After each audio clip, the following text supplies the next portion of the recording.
Sigurado kayo nandito po. Dito. Sige, wait lang, kakausapin ko lang siya. Okay, sige po.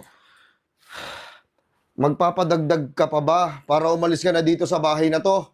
Magpapadagdag ka pa ba ng pera? Magkano ba ibabayad namin sa'yo? 10K pa. 10K pa? 10K Ang pa? laki ng gusto mong multo ka. Baka pwede mong tawaran. Anong mahal niyan? Pwede bang kahit 5K na lang?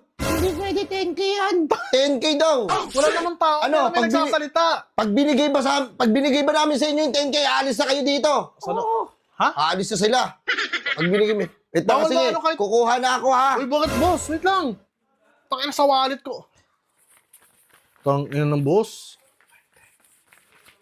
Ginawa ko ng 14K para hindi ka na bumalik dito. Okay ba yon? Oo. Oh, Parang sa'yo din galing yung tunog ah. hindi, wala na yan. Wala na yan, sigurado ka?